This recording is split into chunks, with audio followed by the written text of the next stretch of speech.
diamants et tout. Et aujourd'hui, nous sommes là, hein, pendant que nous luttons, le Tshisekedi se lève, hein, il va en France, il sort de là, il place des déclarations comme ça, il demande l'installation, la venue d'une base militaire française à la... Non. Trop c'est trop. Trop c'est trop.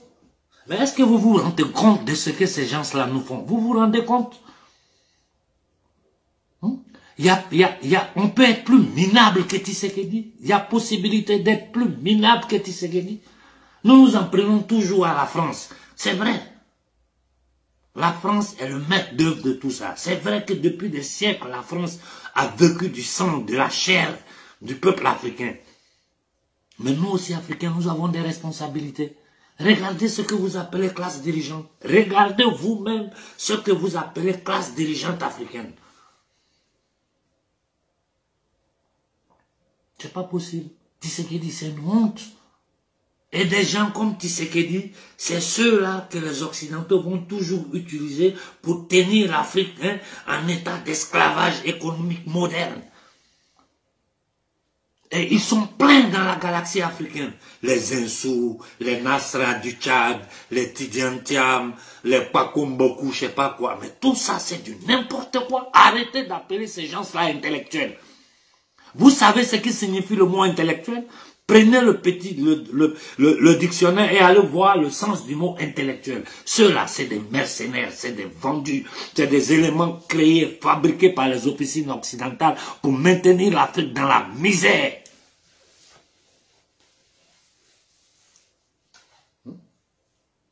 On n'a pas fini de digérer ce qui se passe au Mali. Aujourd'hui, quand je suis là, je regarde ce qui se passe au Mali.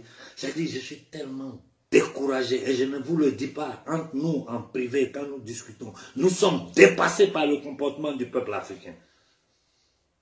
Tout le monde me demande, mais pourquoi ils ne se lèvent pas? Tout ce qu'ils savent faire, c'est danser.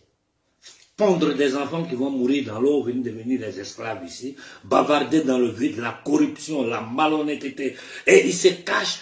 C'est-à-dire, il n'y a pas quelque chose de mauvais que les gens ne font pas, et ils se cachent derrière les religions. Quand c'est tout le monde, je suis chrétien, je suis musulman, le bon Dieu, alors que c'est tous des voleurs, des pilleurs, des bandits.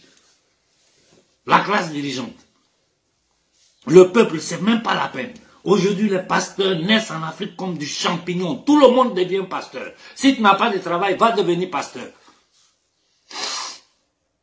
Les imams, c'est pas la peine. Vous savez ce qu'ils sont. Je n'ai pas besoin de rentrer dans ces détails. Mais comment? Mais quand quelqu'un réfléchit, qu'est-ce qui a pris Tshisekedi pour faire ça? Pour son pouvoir? Pour seulement son pouvoir? Vendre ton peuple pour un pouvoir? Mais ce n'est pas possible. Mais il est fou Tshisekedi ou bien qu'est-ce qui lui arrive? Depuis combien de temps il y a les missions de l'ONU au Congo? Qu'est-ce qui a changé? Ça a aggravé la situation. Depuis combien de temps la France, à travers l'ONU, est en train de foutre le bordel dans ce pays-là?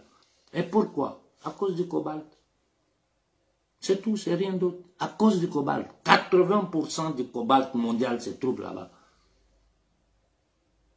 Je ne peux pas prendre la liste des matières premières pour vous les lire en ce moment. Vous allez être dépassés. Mais c'est toute l'Afrique qui est comme ça. Ils mentent. Les diplomaties, tout le monde sait qu'ils mentent. Et eux-mêmes, ils savent que nous, on sait aujourd'hui qu'ils mentent. Ils savent que nous savons qu'ils mentent. Et nous-mêmes, nous savons qu'ils savent que nous savons qu'ils mentent. Mais malgré ça, ils persistent, ils continuent. Et des minables qui sont là, non, je suis député, ouais, on va aller à l'Assemblée. Mais quelle Assemblée nationale? C'est une colonie, c'est un camp de concentration.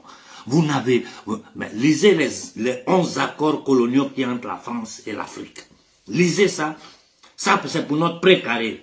Mais c'est pour toute l'Afrique. Et tous les Occidentaux ont le même paradigme. Aujourd'hui, la France est ensemble avec le Joe Biden, je ne sais pas comment il s'appelle, on vient de voter là, Joe Biden. Ils sont en train de s'arranger d'une façon ou d'une autre. Eux, ils doivent tenir l'Afrique en condition d'esclavage. Et qui les aide dans ça? C'est les gens comme les Thiam, les Kwakumboku, les Nasra qui veulent arriver au pouvoir au Tchad, les Lionel Zinsou, il n'y a pas plus misérable que lui. Et tous ces clics de voyous que vous avez à la tête des enclos coloniaux que vous appelez président. Et personne n'est capable de bouger. Je regarde en Centrafrique, je suis dépassé. Je suis dépassé. Ça veut dire, je ne comprends pas pourquoi encore en Centrafrique, les intérêts de la France sont sur pied. Dans les autres pays comme au Mali, je peux dire les militaires sont capables de tuer les Maliens pour défendre la France. Ça c'est clair. Les militaires sont capables de tuer les Maliens, les politiciens maliens. Ils sont capables de tuer le peuple malien pour défendre les intérêts.